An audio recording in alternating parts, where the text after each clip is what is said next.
All right, I think we'll start. Good morning, everyone, and thank you so much for joining us for this International Women's Day edition of Dare to Discuss. It's our webinar with Katherine Berney and Frances Crimmins on violence against women and what HR needs to know. The session is recorded, so if you have to leave early or have colleagues joining later, they can catch up. I'd like to start by acknowledging the traditional custodians of the various lands on which we work today, and pay my respect to elders past, present and emerging, and extend that respect to First Nations people joining us today. A brief introduction from me. I'm Angela Franks, the partner for Fraser Jones in Australia. Fraser Jones is a global HR search and recruitment business operating across the whole spectrum of HR. We work with clients all over Australia and we hire in all the capital or major cities.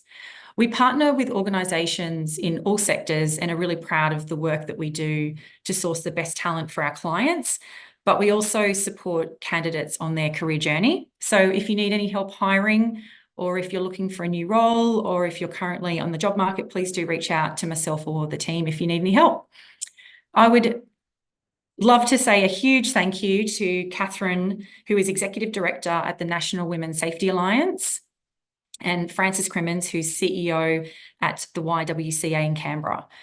They've been so generous in taking time out of their very busy day to share their knowledge, so I'm eternally grateful, and we'll have them on in a minute, but I will just quickly do a brief introduction. So Katherine has a not-for-profit background and has worked internationally with the Red Cross in the South Pacific and on the DV Alert program as part of the National Safety Plan. Katherine has a passion for changing the statistics for women in Australia and embodies the importance of the women's alliances and the collaborative strength of the sector. Katherine is also very busy studying a PhD in sociology at the University of Canberra. Frances began her career in hotel management and then moved into senior roles within the health sector in HR. Frances joined the YWCA in 2010 and is a figurehead for social justice in Australia, in my humble opinion. Having faced discrimination in her journey, Frances is committed to being a strong voice for women. I will now hand over to Katherine, who's presenting first. Please feel free to ask questions in the Q&A and the chat. The Q&A is much better because I can make sure that everything gets covered, whereas the chat moves a lot. I will hand over. Everybody is on mute as the session has been recorded, and we'll get the link out later this week. But handing over to you now, Katherine. Thanks, Angela, and thank you so much for having me as part of this event today to acknowledge International Women's Day. I really think that for me, International Women's Day is about action as well and what we can do to make the world better for women, better for girls, and therefore making it better for everyone. I'd also like to acknowledge that I'm coming to you, very privileged to be coming to you from the Ngunnawal and the Ngambri land. I also want to extend that respect to Aboriginal and Torres Strait Islander women who for thousands of years have preserved culture and practices of their community on country. The land was never surrendered, and we acknowledge that it was and will continue to always be Aboriginal land. So I think it's good to kick off with a little bit about what the National Women's Safety Alliance is. Some people might not be familiar with it. So we are one of 6 national women's alliances that is supported by the Department of Prime Minister and Cabinet's Office for Women. So we are currently in Australia the largest collective of leading organisations and individuals who provide direct advice to government on national policy and gender-based violence. We have a growing membership of over 450 organisations, and this includes subject matter experts, people with lived experience. We really want to have quite a broad membership base because the experience of violence, it is individualised. There can be common drivers, but it's really important that we get as many people who want to contribute to changing the state of violence against women and children in this country to the table, because there is room for everyone. We have domestic, family and sexual violence sector, we have academics, we have victim survivors, we have corporates. So the membership is free. So if anyone who is on the call wants to join, please do, because we want you to be able to contribute positively to the change that exists. I was talking to someone this morning actually, and I was talking about the duality of my role, that I think we're part of a really exciting time at the moment when we look at what's happening with the change within national policy for violence against women. National Women's Safety Alliance have been so privileged to be part of a number of initiatives. So we've been part of the consent federal harmonisation, so looking at having consistent consent legislation across all states and territories. Some of the work we're really proud of is the family law reform. So we had the presumption of shared care removed, and that is a real milestone for the women's movement in Australia. Some of our members have spent 26 years advocating for that to be removed. So we were a part of that and a part of those consultations and those Senate committee hearings where we advocated for our members. At the moment, we're also involved in the Australian Law Council review into strengthening criminal responses to sexual violence. And I think, you know, in a call that has a lot of is predominantly women, we do need to acknowledge that there's a lot of lived experience here. So I'm grateful for everyone who's come today, and I'm grateful for the contributions you make in showing up and talking about this subject matter. The duality, though, for me in my role is that we're 10 weeks into the year and 16 women have been murdered. So I think we can't escape that there are still systemic issues when we think and frame domestic, family and sexual violence in Australian society, and when we look at a community attitudes context. I think that we are really great at setting up robust legislation. I mean, this government has created some amazing pieces of legislation and are implementing amazing pieces of legislation, but we also need our community attitudes to catch up. You know, we constantly see in the media still, when there's been a crime against women, that it was a good guy who snapped. This was totally out of character for this individual, when arguably we know nothing about the individual who has allegedly perpetrated a crime. What we know is they felt entitled to perpetrate that crime. And I think we've still got that gap. And that gap is in how we talk about violence against women and children. The gap is how we discuss it. It still carries a taboo with it. I think in terms of HR, we've had the DV leave that has been passed, which was an essential piece of legislation. But I know that's being evaluated at the moment, and still what we're finding is there is a stigma around asking for that leave and engaging in those conversations, and there really shouldn't be. But again, we're coming back to those community attitudes, and that I think when people receive disclosures of violence and when people understand that someone they might be close to, but not in a workspace context, they feel uncomfortable and that they may have to make a moral opinion about it. I think it's really important when we look at all the pieces of legislation and the work that's coming through, is that there isn't really, it's not necessary to make a moral judgment. What's necessary is to use the framework that's been provided to help make decisions and help make things as easy as possible for a person who might be disclosing violence, particularly in a workplace setting, because we know those stigmas exist. So at a federal level, National Women's Safety Alliance works very comprehensively with the Attorney General's Department. So we do a lot of work there, looking not only at sexual violence, but also looking at the workplace legislation. We've done a lot of work with the Fair Work Commission because we are into the implementation phase of the Respect at Work legislation, which is landmark. I think one of the interesting things when we talk to corporates in a NWSA capacity is that they say, well, sexual harassment doesn't happen in our workplace. Well, I can tell you it does. Because this kind of conversation, this kind of emotion is not isolated to a type of company. I think that when we accept that negative behaviours go across the broad spectrum of community, we understand then that so many people are impacted and there are so many touch points to be impacted.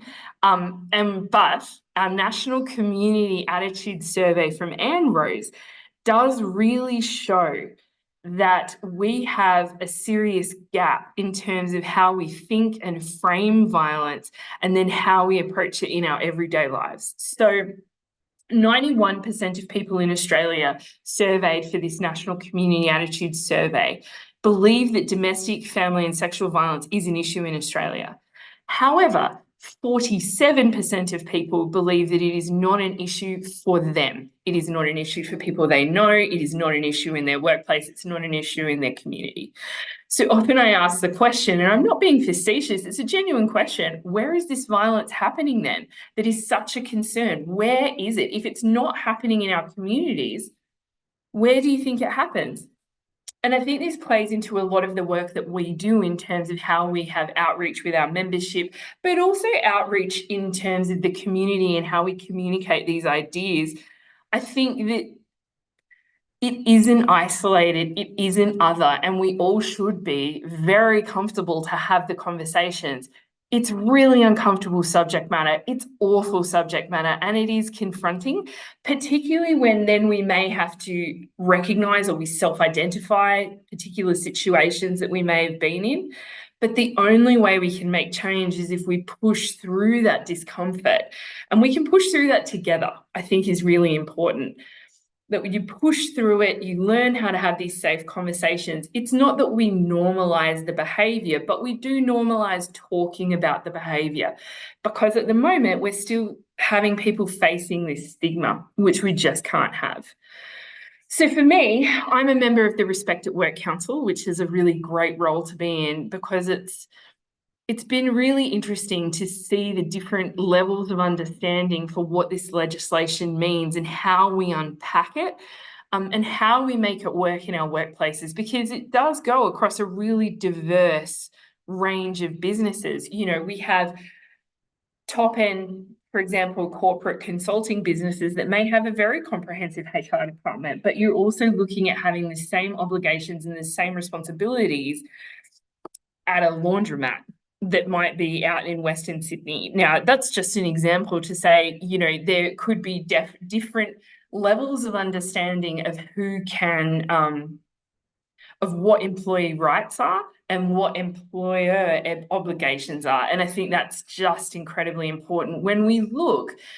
And I know Frances is going to talk more to the statistics about sexual harassment, but I would suggest it's quite rampant. And so once we understand that if there is sexual harassment in the workplace, it's not endorsing it to talk about it. It's being realistic to create a better experience for victim survivors who are courageous enough to come forward. And part of our national policy work has to be about how we view these community attitudes, how we view violence when it occurs either in a friendship group, a family, or in a workplace, and how we actually take on board our own implicit biases that exist about that. We all have them. You know, if you've ever read an article that potentially highlights a sexual assault case, and even if fleetingly, I've had them, moments where you go, oh, wow, she was drinking and by herself, that's really unsafe. It's understanding that we've been trained to believe those things. And so when we are actually confronted face to face with a disclosure of violence, our brain will naturally kind of go back to that, what we've been told. How can we other this because it's confronting? How can we make this that it'll never happen to me and I can feel this personal safety? So our work at National Safety Alliance is really understanding those community attitudes, taking the latest research, taking the policy drafts that are coming through and how we apply these kind of learnings to provide that robust advice to government, so they can have the best working policy for the Australian people to ensure that we are making change and shifting the dial. I think it can be a little bit depressing sometimes. You want to feel like we're moving forward at a rate of knots, and in some ways we are, but in some ways we are stuck. But I feel incredibly positive about the change from this government that's coming through and the change we get to be part of, and really welcome anyone who wants to join us on that journey. Thank you. Thanks so much, Katherine. Frances, you've got hopefully some slides that work. Thank you. Thank you. I do. I will just get up my slides. So I'm hoping everybody can see that and hear me. Yep, confirmed. Fabulous. So I've had the pleasure of watching the work that Katherine has been doing with the National Women's Safety Alliance. And after working, in this area now for a long time, YWCA Canberra has worked in primary prevention of violence for decades. We actually used to start educating children and then young people. And we realised actually we also need to start, as hard as challenging it can be, to start educating adults. Now, this is a challenge because what we're talking about is social norms, and that's what Katherine was touching on. We are trying to change social norms that sadly in Australia seem to be embedded in our culture, this tolerance and acceptance to gender-based violence. And a lot of people might think it's a bit extreme, but sexual harassment is a form of gender-based violence. Having worked in human resources for a part of my career, all of the human resource practitioners, you will know firsthand when somebody comes to you, the impact when they're reporting an incident of sexual harassment or sadly workplace sexual assault, and it is a lot more common than what we think, the impact that has on that person. So that's why internationally sexual harassment is a form of gender-based violence. So in response to that, YWCA Canberra for the last few years have been extending our research in primary prevention to develop a program called Work Respect. Now, this program is in response following the Respect at Work, following Respect at Work. So I'm just trying to get my, went too fast. I was going to start also by acknowledging a country, and I too am also on the land of the Ngunnawal and Ngambri people, and pay my respect to their continuing culture and contribution they make to the life of this city and region, and also acknowledge and welcome other Aboriginal and Torres Strait Islander people who are attending today's event. So a little bit about YWCA Canberra in terms of our work. As I mentioned, we've been in Canberra for a long time, since 1929, representing women's issues. And we've worked in the area of primary prevention, supporting and as a provider of domestic and family violence, but at that early intervention, trying to change our social norms from children, young people through to adults. We're also a registered training organisation, so we are used to delivering evidence-based adult learning with multidisciplinary approach. The Work Respect Toolkit forms part of our broader mission, Girls and Women Thriving. But I'd also like to point out that at YWCA Canberra, we're also the only ACT-based organisation as an employer of choice for gender equality. We have over 400 employees. And when people say to me that comment Katherine made that everybody says, oh, we don't have sexual harassment in your workplace, I believe it's in every workplace. Even though we have the employer of choice for gender equality, I have 400 employees. I don't know them all. We don't know everybody's values, operating systems, and how they come to work. You have to assume sexual harassment is happening in your workplace. And as CEO, as a large employer, I make that assumption. So what are we doing as well as an employer, and making sure our own staff are doing the work respect training? So just looking at the stats, the data on how many people experience sexual harassment. So this is from the 2020 Time for Respect. And you can see the data there. I won't read it out to you, but I really do want to point out that young people, nearly half of young people have experienced sexual harassment in the workplace. Now, I don't actually believe this data reflects the true numbers of sexual harassment, because this assumes that you feel safe to report. If you don't feel safe to report, your cases aren't coming up in this data. So this is just the tip of the iceberg, sadly, on the rates of sexual harassment in our workplaces. So how did we go about developing Work Respect? So it's been a 2-year project.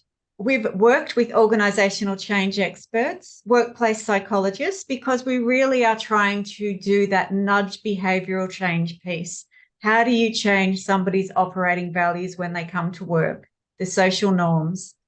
We've worked with industrial relations experts, both lawyers and those people who give advice to workplaces on their IR obligations. As Katherine mentioned, there's 3 new areas, acts that you have to follow that cover the respect at work. So it's a big thing to get your head around. We also have worked with gender specialists and domestic violence specialists to develop this program. Oops. This is a holistic toolkit for a whole of organisation, from your senior leaders to all staff. The only way we will truly get cultural shift in your workplaces if it is from the top down. We have made sure that if you report to an organisation that has a board or a government agency, that you're able to do pre and post surveys to understand, to give you that knowledge that what you're actually doing is going to make a difference. But most importantly is managing sexual harassment in the workplace with the Respect at Work legislation. You can no longer have a generic policy. It's no longer a ticker box. The game changed for all employers with the legislation and the introduction to key terms like demonstrate positive duty. Now, I'm sure as HR practitioners, you're all probably across what demonstrating positive duty means to you. In summary, it means that, for me, it means that you must take all steps to prevent. It's not a response when you have a case of sexual harassment. You have to demonstrate you've prevented it from occurring in the first instance. That's a complete shift in how we've approached it traditionally in managing workplace sexual harassment. So as you can see, our toolkit aligns to all of the recommendations from the human rights legislation, and we also operate with Our Watch, the primary prevention entity in Australia. So it's around their framework because it's about lasting cultural and organisational change. There's so much new terminology for us to all get around in this, with all of the legislation. So just some, as far as possible, just wanted to show you some dot points on what you need to do to establish a positive duty.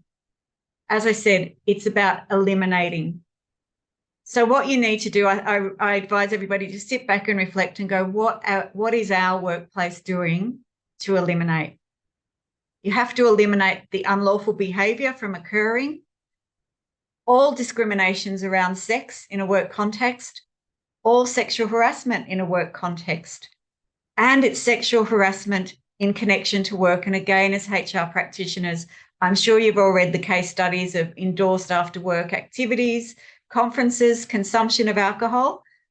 This all covers this under positive duty. There's some new terms that have been introduced, and that is understanding what a hostile environment is on the grounds of sex. So just to give you an example, sexual harassment could occur in a workplace between somebody experiencing being sexually harassed and not ever coming into contact with perpetrator. For example, I could be the after-hours cleaner in a workplace, and it happens to be in an area where the staff are allowed to have in their workspace pornographic images up around the workplace, sexual jokes presented in the workplace. I come in after hours as the cleaner, and I find this really intimidating, and therefore it's a hostile environment. That's just one example of a hostile environment. Hostile environment can include the way senior leaders talk about jokes and anything to do with sex, sexual conduct, anything that involves that definition. That is a hostile environment. And then also, really importantly, you have to make sure that you are watching for victimization. So if anybody does report, so if I'm that cleaner and actually take the brave step to send an email to say, look, could you please ask them not to put that in the workplace when I come in and clean, I'm finding it really intimidating and it's causing me significant trauma. And the next day I come in shift and the amount of images has doubled, that's victimization. So this is all of the things we need as HR practitioners to understand. We're preventing rather than responding. And as I said, positive duty is a game changer. So the other key part of this is women, and it's not just women who experience sexual harassment, but we're focusing on women because it's International Women's Day, but men also experience it. Interestingly, it's often perpetrated by other men. So we do need to make sure that we trust your HR systems and processes. That's part of positive duty. So remember, a lack of incident reporting doesn't mean that you don't have sexual harassment. I recommend you make the assumption people don't trust the reporting mechanism. The Work Respect Toolkit also has an employer guide to help you navigate all of this. There's training modules for both employers and employees. And the whole idea of that nudge behaviour is it's time locked. We're breaking it down in small chunks of no more than 15 minutes digital online learning for each module. We repeat our messages through and through the training. As I said, it supports human resources with additional model employment contracts, model sexual harassment policies, and model communication with staff. You need to tailor this to your own organisation, though. So as we all know, the tone is set at the top. So it's really important that from a holistic point of view, we lead by example, whether it's from the board of directors, the executive management, it must be set from the top. You need your visibility, you need your communication. You'll see in the toolkit, we've got model policies, we've got posters to distribute, wording and emails. You have to be aware of all the language that everybody's using throughout. You also need to evaluate, and there is pre and post surveys in the toolkit. You have to be accountable and you have to create a culture of speaking up. So education is a form of preventing. You have to encourage a culture where all employees feel empowered to report misconduct to HR and ensure accountability to those individuals when they come to you. You need to allocate resources to this education and training, and you need to equip everybody in the organisation at every level. It's all about establishing trust. So when you do feel safe to speak up, you have to prioritise this support. One of the other programs we offer, and we've been delivering this around Australia, is a trauma-informed response. So again, as a HR practitioner, when somebody reports to you, your goal should be to do no further harm. Now, that's really hard. As you heard Katherine, Berney talking about, we all bring our biases to work. We all have, we've all been conditioned to think in a certain way. So we provide training to help those who are the reporting officers in organisations to do no further harm. What does a trauma-informed response look like? How do you do that? And what resources can we give to you? And how can you refer that person for help? This is also a useful tool for responding to domestic and family violence, as well as your workplace reports of sexual harassment and sexual assault.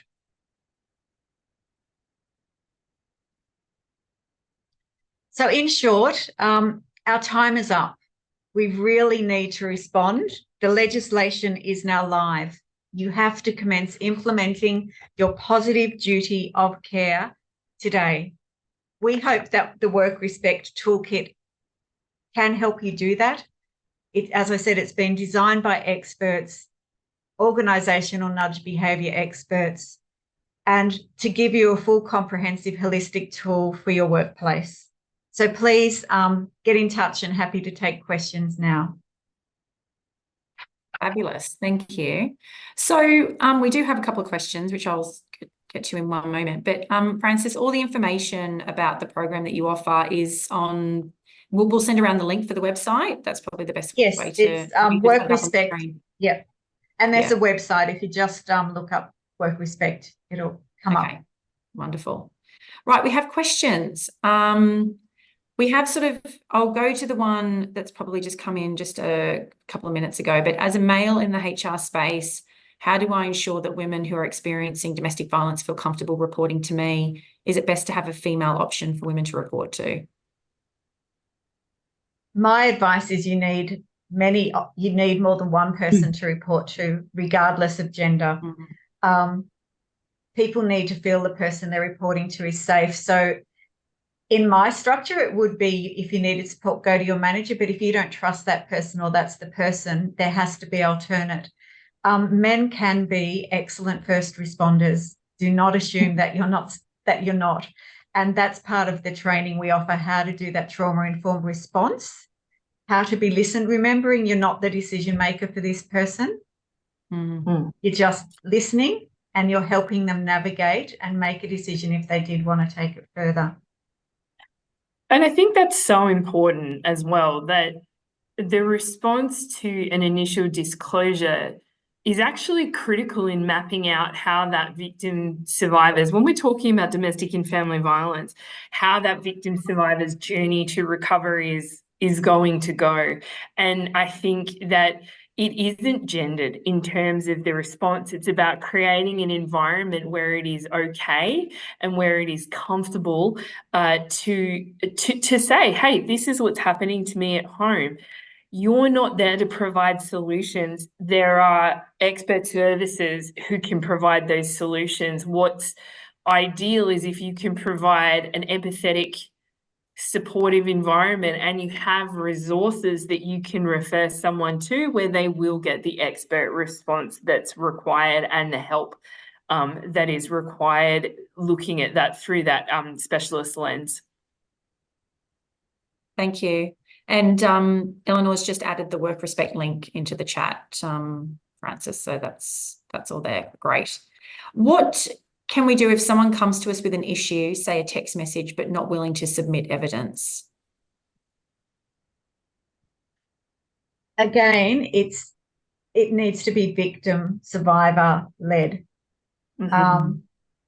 So again, if you are listening, they might come the first time just to see. Remember that if you think about something that, triggered you in your own life, it can take a little while, in some cases, months, some cases years, for somebody to feel confident to actually disclose and speak up.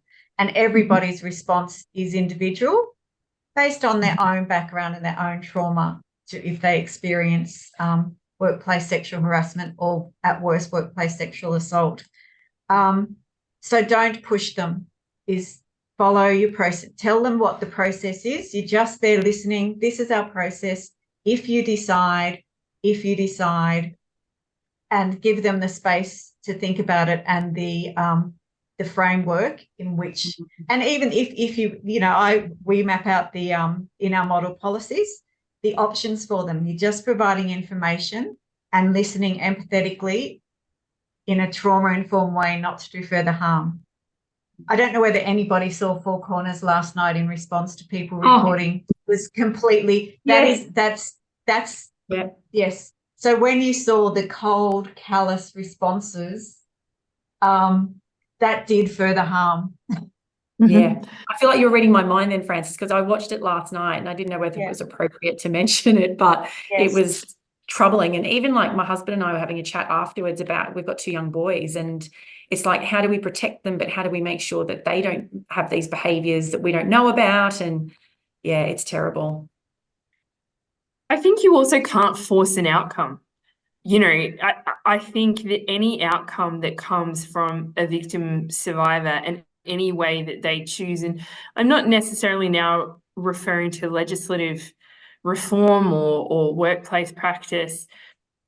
The victim survivor is the owner of their story. Therefore, they are the owner of what happens to that story. And as Frances says, when someone discloses their story, you can't create a solution or an outcome. What you can do is provide that information of process, what is required to have happen, what can happen.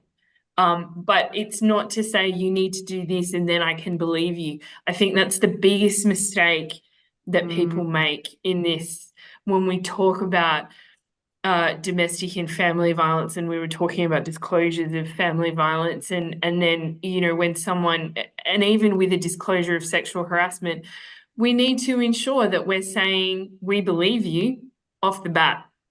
And that requires understanding that the presumption of innocence is something that exists within a court framework. When someone's talking to us confidentially, we don't need to go, well, you need to prove that this has happened and you need to prove this is true at an initial disclosure. It's just about listening and providing support.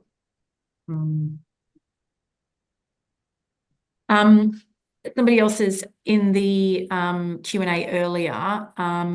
Paola says, I find it interesting to share as well that many people don't understand what sexual harassment actually can be. It can be verbal and have the same impact as physical harassment.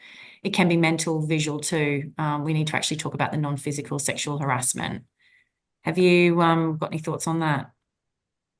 Yeah, look, there's a clear definition, and what's really important with sexual harassment, it's how the victim perceives the behaviour. So if someone in your workplace comes in and talks about what they did on the weekend, talks about they went out and possible hookups, all those terminologies, and talks about that, somebody listening to that, if they find that intimidating and it's of a sexual nature, that's sexual harassment under the legislation. So it's not the person who is conducting the behaviour that is the judge of if it's sexual harassment. The law clearly states it is the person who is the victim survivor is the person who determines if it's sexual harassment. And it is anything of a sexual nature. Anything of a sexual nature. It's quite broad. It's very broad. Yeah. So we have another question. In the context that you were talking about, Frances, what would you suggest as action? I think this question came in a few minutes ago, but what would you suggest as action to ensure you are meeting your positive duty if the employee doesn't want anything done, said, taken further, etc.? How do you ensure you're meeting your positive duty? Yeah. So again, it's providing them with the information. They've obviously come to you because they want the behaviour to stop, but if they don't want any further action, it might take them time. That in the first instance, it would be giving them all the policies, EAP support. You could talk to them. There's other ways without formalising a complaint. Is there options to move them to another area that wouldn't cause it to be a spotlight on them? You have to judge it within the capacity of your organisation. So, for example, we had, and this was an example of somebody who is experiencing family violence in a frontline visible area. We moved them to another location so they weren't somewhere where public could access. We just said, yep, didn't have to tell anybody else about it internally. It was just something that we did. So again, it really depends on your organisation. Like every organisation's different. But what you do need to start doing is doing all of the education and talking about it, communicating. That is your positive duty. We are eliminating. If you're not doing that, you're not meeting positive duty. I don't know if you have the answer to this, and I had a couple of interruptions last night when I was watching the documentary, so I'm not sure if I missed it. But say, for example, with disclosure, with one of the cases that they talked about, where the man was sexually abused, I was sort of surprised that they didn't go to the police. Like, is that have you Yep, had experiences of where you should and shouldn't?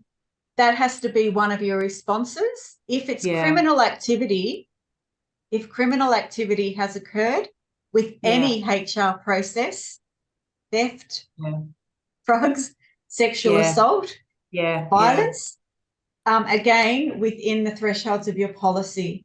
But if it's a criminal activity, and just so you know, in the ACT, and I expect that other jurisdictions will follow, under our work health safety, and I know that they're looking at it in other jurisdictions, it is now a notifiable incident of workplace sexual harassment to the work safety regulator. It's a legal notifiable incident. This became law in the ACT from June, and I know from June to September. So that onus is the employer must report. The employee doesn't have to do any response. It's entirely driven by the employee, but the employer must notify of any sexual assault. And in the first 3 months, I understand we had 60, and this is a new notifiable incident under the work health safety legislation. And I know it's being looked at across the country for other work health safety commissioners. Yeah, okay, interesting. Sally asks, how many companies have signed up for the toolkit? And is positive duty respect at work being helped or hindered by the focus of companies on the WHS requirements for psychological safety? Are companies getting change fatigue already? Sorry, that's a few questions in one. Yeah. So look, obviously psychosocial injuries, that's exactly where sexual harassment sits in the obligation under psychosocial injuries. We launched Work Respect publicly 2 weeks ago. So actually this is my second talk on it, but we have piloted it with over 100 different employers. So everybody from a law firm, a workplace that was very culturally diverse for people with English as a second language, people who work in the building and construction area, and people who work in early learning. So we have piloted it with key groups of people. And we were obviously really interested in English as a second language to make sure that that the terminology was described. And that's why we've locked it down to time-bound, the digital learning. Depending on your level of English, it would take you from 10 minutes to 15 minutes to complete each module. It's how it's designed to tell you and tell you again over the 9 modules. And it's up to the employer how long they want that gap. We would recommend a minimum 1 week between each module. Anonymous attendee, how do you measure whether your environment is hostile or not? Yes, from HR perspective, we believe we are providing a safe environment, but what is recommended to start the process of evaluation? Any suggestions? So we've got a whole risk matrix and a list of things that you can go through to check if your environment is hostile. And that's everything from the basic, is there any pornographic images around? But it's also, is there any workplaces, is there any areas that could give rise? I'll use the example of Tesla in the US. This is a US example on their workspace. The uniform given to the women had a V-neck deliberately designed to show their cleavage, and the men's did not. And the work, so that was an example of a hostile environment. The uniforms that the women and men had to work. So we've got a whole list of recommendations that can help you assess that. Some of them are quite obvious, as I said, but others aren't so obvious in terms of assessing hostile environment. It should probably take you, no longer than an hour to complete and map out your risk matrix in a hostile environment. Nicole says, I recently reported an incident to the police where a stranger threatened to kill me and described how they would like to do it. Another man witnessed this but told police he didn't hear it. Police said they can't press charges without a witness despite there being visual CCTV. Do you see there been any change to this? I can see why victim survivors are reluctant to come forward. Any thoughts? That's terrible. Nicole, thank you so much for sharing your story, and I believe you, and I hope that you have support, and there is support available through 1-800-RESPECT. Look, one of the things that we talk about a lot at NWSA is police response. I talked a lot about the community attitudes. Police our community. We have a disconnect in terms of how we frame this and what to do. In terms of providing you advice, unfortunately, we can't provide that therapeutic or legal advice, but what we can say is that this is a problem that is across every jurisdiction. And yes, we do. That's why when Frances was talking about the statistics, we do have an issue with people being able to come forward because people are wondering whether or not they'll be believed. And I think it's our duty to ensure that we do approach with an open mind any disclosure that comes through. And we need to be modelling that behaviour when we talk to politicians at a federal level and throughout our community.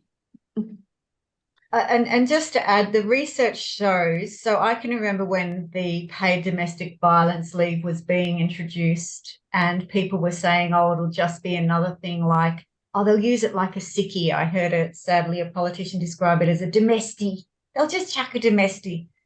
The data shows that people who report are telling that, like, you need to believe them. There is very little evidence to show that people make up claims of domestic, family, and sexual violence or sexual harassment.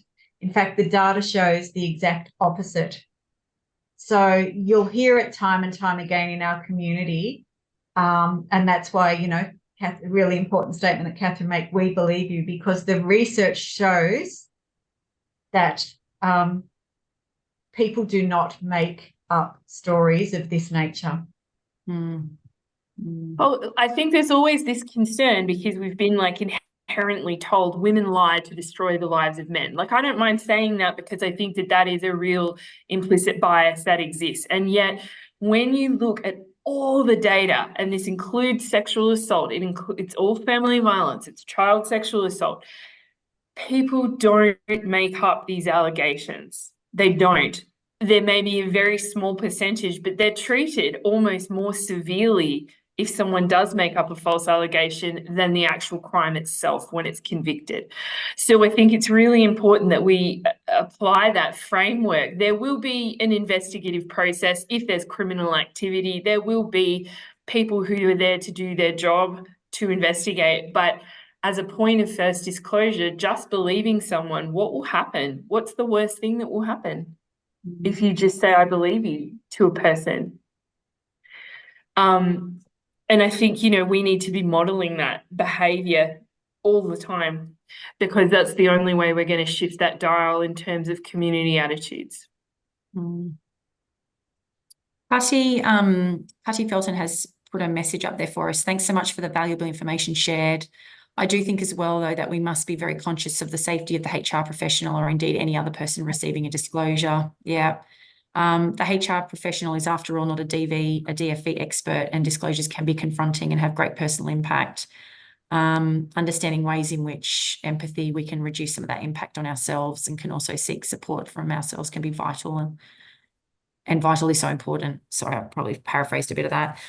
Just on that quick note, Cutty's actually, I've been chatting to her in the background over the past few weeks and has offered to do a follow-up webinar on vicarious trauma.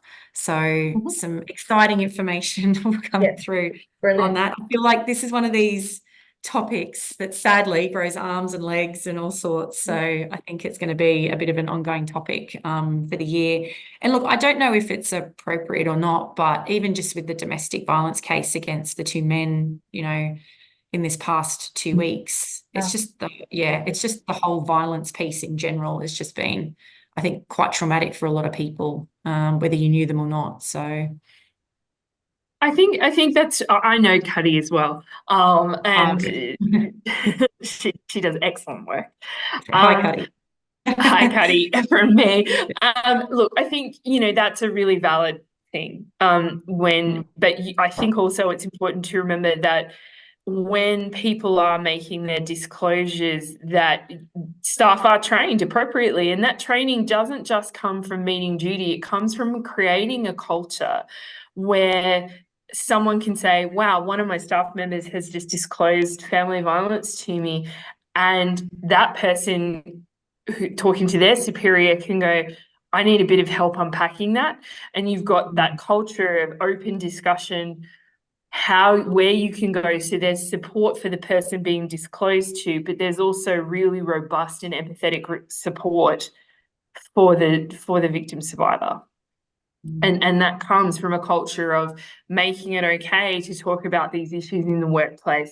Again, I went to a really interesting seminar yesterday, and they were talking about it's not about hearing the gruesome details, it's about just creating an environment where it's okay to say, wow, this is happening to me at home, and you remove the shame as an organisation for that individual who discloses.